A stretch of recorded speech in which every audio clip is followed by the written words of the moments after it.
Hello, everybody. How's it going today? This is Dave Anderson with Love Lingo, and I'm really excited to have this time to introduce you to a friend of mine, Dr. Tanya English, who I met 8 years ago, roughly 8 years ago, at a holistic expo.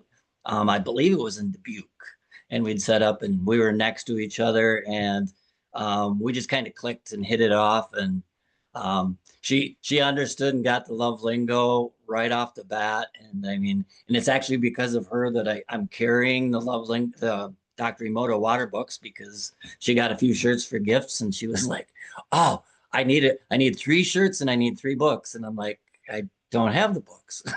So, so because of Dr.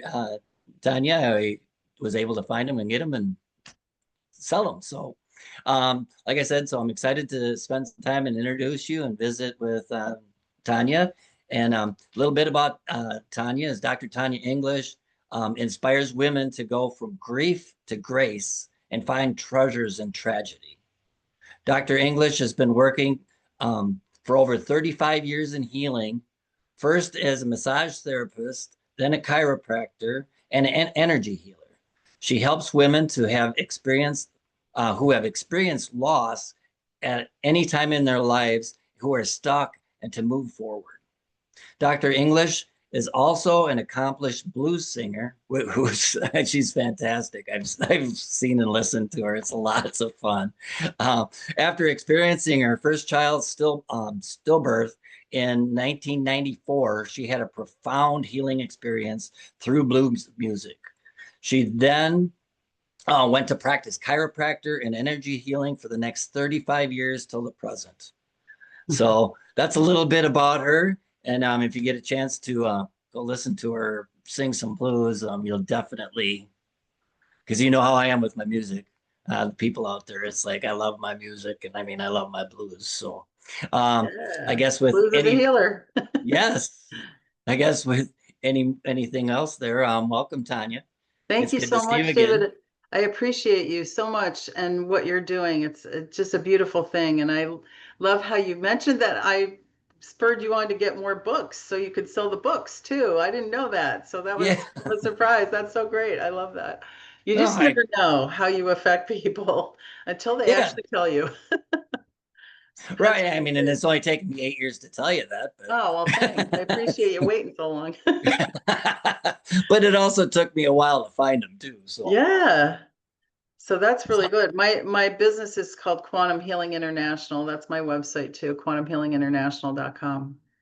okay, And you can great. find out Now, more stuff there. now you can go find out more about her. But we're going to cover a few things here too. This is going to be fun. I guess, Tanya, how does quantum healing work? Well, the way quantum healing works is when you make a small change, just like when there's a quantum leap, it's an electron moving from one area of probability to another, and it changes the makeup of whatever element it is. That's what happens when we have an epiphany, or we have puzzle pieces kind of click together in our minds about how things have happened in our lives. And it's sort of that feeling is an epiphany where you go, oh, I get it. I understand now. So that feeling of understanding or of lightening your load is really what quantum healing is and what it does for us too. I And definitely understand. I've had a few of those moments in my life myself. yeah, we all have. And it's easy to get addicted to that too. Oh, definitely. Yeah. Definitely. Well, what did you learn from the stillbirth experience? Yeah, that was a pretty intense experience because it happened right at the end of my time at Palmer Chiropractic College. I was going to graduate in a couple of months. And during labor, things took a turn and my baby died in utero. And one of the things that happened to me, which was significant, was a thought came into my mind. Do you really believe that everything happens to the highest good? Or do you just say that because it sounds good? And so I went down the road of not believing that for about 10 minutes and went, yeah, no, I'm not doing that. So I decided to believe that everything happens to the highest good. We make decisions about what we believe. And so I decided that I'm going to believe that. So show me the good, bring it on. I want to see it. If there's any good in here, I want to experience it. And what I learned was in order for you to experience those blessings and those good things that happen, even in tragedy, you've got to take an action. You have to seek it out. You have to knock on the door. You have to take an action. And so I said to God, just put me wherever I need to be for healing. And a few months later, I was at the Mississippi Valley Blues Fest listening to the Blind Boys of Alabama sing, and I had a major healing experience with waves and waves of love flowing through me. And I've had that experience again in other places, but that was extremely significant. And then later on, like fast forward 25 years, I was at the Mississippi Valley Blues Fest. I was performing in the tent stage with my band and delivering healing with the blues and teaching people about what had happened to me and how they could also find treasure in tragedy as well. So it was a really beautiful full circle moment, and everybody there will probably never forget it. It was amazing. It sounds amazing. And that's so cool that the full circle bit, I Yeah. mean, it's like, it's just, But that's what happens when you open to spirit, and you start seeking out, well, show me what the good is in this experience. Show me what the good is here. Because as you do that, you have to open yourself up to it. And then it shows up. You can't do that when it definitely. slows down. And I did catch a word that you mentioned in there. I heard you say believe, and Hmm. believe is a word on Love Lingo shirts for. Hmm. I mean, and I'm sure there's others listening here that said, "Hey, that's on the shirt." That was really significant to me growing up because I had read Jesus telling his disciples all of these things you could do, and even greater than these, if you believe and do it in my name. If you believe, well, there you go. And do it in Mm, my name. Do it like how I do it. So when I was looking for ways to learn healing, massage therapy was very obvious for me. I was good at it, and friends said, you should go to massage school. My friend Lori, she was great. And then um, going to chiropractic college, I was like, well, why don't I just go ahead and be a chiropractor? Because those things work really well together. And then later on, I started learning how to use my intuitive skills, which I had always had, but didn't know how to use them, and I learned how to do intuitive energy scanning so I can scan people's chakra energy, or really any structure that we decide to put on it. But I usually use chakras because that's pretty easy and it works. So we use that, and I can read people's chakra energy, and it develops a whole story about them, a holistic way of looking at people instead of tell me your pain, tell me all your aches and pains. Now, I do that with patients that come into the office here because I want to make sure that I address what their concerns are. But the bigger picture is, what are they doing as a holistic being? What's going on with them? So that's pretty fun to be able to do all that. definitely. Yeah. So, how long does it take to feel better? Usually, if somebody's coming in, they feel better right away. Now, to get to the root of the problem and to really go deeper on it, it takes time. And the body will only allow us to go as far as it will let us. So I don't go off of what the person is thinking, because the thinking is what got us into this situation in the first place. So I kind of Mhm. bypass that and go to what their spirit is telling me. So I use muscle testing for that, and also my intuitive skills to help bring them to a place where we can really get to the root cause of what's going on. So I use a lot of different modalities. I call it intuitive soul healing method because we're really working with that part of you that makes you you. So yeah. Awesome. Yeah. But it's sort of like this. If you've never brushed your teeth before, the first time you brush your teeth, it's going to feel amazing. But are you going to eat again? Yeah. So you're going to have to brush your Yeah, teeth again. And pretty soon it seems kind of rote, like, I can do that. With this kind of healing, the first few times that we do it, it can be really tremendously uplifting. And then as you're going through it, it becomes part of your habits, part of what you do for yourself, your self-care. It can feel a little rote, but you're still clearing stuff up. You're still letting go of things that you don't need. So you get used to doing that too. Yeah.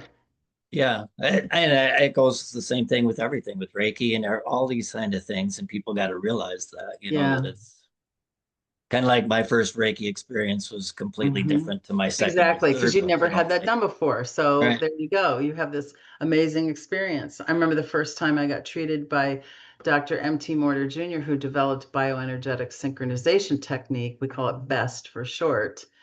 That's the acronym BEST. And he worked on me for maybe 3 minutes, and I was different. When I sat up, I was like so peaceful, so calm. I didn't have the chatter going on in the back of my head. It was amazing. Beautiful. Now, what are ways people experience energy blocks? Well, a few things that happen are like they have the same relationship over and over again with different people. They might get offended very easily. They're always angry about something. Something's always annoying them. They can feel blocked because things aren't working out in their life. They can't sleep well. Their digestion is poor. All of these things contribute and are indicators of that there's an energetic block. So people are looking at their symptoms saying this is the problem, and I'm saying no, that's the symptom of the actual problem. The actual problem is that your body is not balanced between rest, digest, and heal, and fight or flight or freeze. So that's the first thing I work on with people is getting them to balance and teaching them tools that keep them balanced so that when they go out of balance, they know they can recognize it. And then we go deeper into what mm, the voice in the back of their mind is saying, or their saboteurs, things that are guiding us to never ever change because to the saboteurs in our life, those things are dangerous. And when I say saboteurs, it's like the coping skills you learned as a child don't work as you're an adult. So if you keep doing that, like people do this. They say they do the silent treatment with somebody when they're punishing somebody. They don't talk to them. Well, that's not conducive to working things out at all. It doesn't No. work. And what it does is it builds up negative energy. So that's a major symptom of somebody having a block. Triggers, when people say, "Oh, that triggers me," those are blocks that need to be dealt with. So the triggers don't happen. You don't have to live with triggers. Yeah, something that you said in there made me kind of think of this old saying. Somebody always said that the definition of insanity is doing the same thing over and over and over again and expecting different results. Yeah, that was And Einstein. that's what a lot of Einstein people. said that. Yeah. So yeah, it's not important. It's not important for us to continue banging our head against the wall and trying to change ourselves. It's subconscious, very difficult to change the subconscious unless you know how to go in there. And that's what I do. Go into the subconscious and get to the real root of the problem. Now, what does forgiveness have to do with healing? Forgiveness is the universal solvent. Forgiveness is for everyone. And so when we forgive ourselves in particular, for things that we've done or situations we've been in, or we can actually be free. So I'm teaching a forgiveness class August 9th, and then we're going to be doing a in-person workshop, full day workshop in October 4th. The master class that I'm teaching on August 9th, that's a Saturday, and it's at 10 a.m. Central. We're going to go through and do some emotional freedom technique, tapping technique to work on forgiveness. It's very powerful, and people have told me that doing that workshop and even the master classes is better than going to therapy because we get to the root of what's really going on. And that's that unforgiveness that we're holding. And so when we hold unforgiveness within ourselves, we have to rewound ourselves every time we think of it. So the idea is not that you say that what happened was okay. It's that you're detaching your emotional response, which is physiological, to the thing that happened. So now you can talk about the thing that happened and it doesn't bring up all the feelings and all the upset. You're not rewounding yourself over and over again. It's a really beautiful experience. Sounds like it. Hmm. Now, can you really do this stuff over Zoom? Yes, I can. I can do it over Zoom. And what's really cool about that is we have this technology that's bringing us all together. And I can't tell you how many groups there are on Facebook, on LinkedIn, everywhere, where people are trying to help each other raise the consciousness of the planet. Now, why am I saying that? Because in order for us to stop the war, the famine, the greed, we have to have lots more positive energy coming at it. And so, what we want to do, what my goal is to help people stop being afraid of what's going on in their own life so that they can be in compassion with themselves first. Because when you have self compassion, it overflows to everyone around you. So the forgiveness is part of that. The work that we do is all about having self-compassion, loving yourself better so that you can be out there in the world and just be that light that's shining, and people gravitate to that and they also want that, so we can help them. And then God can do what God can do. So we're not, I'm not out there trying to save souls, except that, yeah, I am, but not in a religious way. Not in a way where I know a lot of people have been, hurt by the Bible and people beating them over the head with the Bible in church. That's not my way. That's part of who I am as a person who follows that way of thinking, that love is the answer, that way of thinking, that self-compassion is good, that taking care of yourself means that you can take care of others better. All of that. That's the way of thinking that I'm talking about. So, does it work over Zoom? I don't know. Did you feel anything when I was saying that? Yes, it works over Zoom. We don't need to be in each other's physical presence for us to receive epiphanies and new thoughts and release what's going on with us. It's not necessary. We're already in the same room. Here we are right now in the same room. Exactly. Yeah. And So I it's mean the great. same thing with like Reiki and things like that. You don't have to be in the same room. That's That's like, right. and people need to understand that. So Yeah, it's really great. In quantum physics, which is the physics of living systems, we don't need any time. We don't need any space. We just need to be. And so we would like to work, you and I both like to work in the quantum physics world because that's the physics of living systems. Newtonian physics, that's great for billiard balls on a pool table, for things that are inanimate. But for us, quantum physics. Yeah. definitely, It's all vibration. yes, everything's vibration, as we know. Thank you so And much for having me, David. I yeah, appreciate it this so was much. this was really fun, and I'd like to thank you. I mean, the listeners out there, hopefully they'll catch it too. But I can't tell you how many words that you said that are on Love Lingo. Yeah, that's the It's like, best oh, part. there's another one. Oh, there's I know I another got to one. go in and order more shirts. It's Thank like, you so much, David. I appreciate thank this. you. Much love. Go and check her out. Check out her website.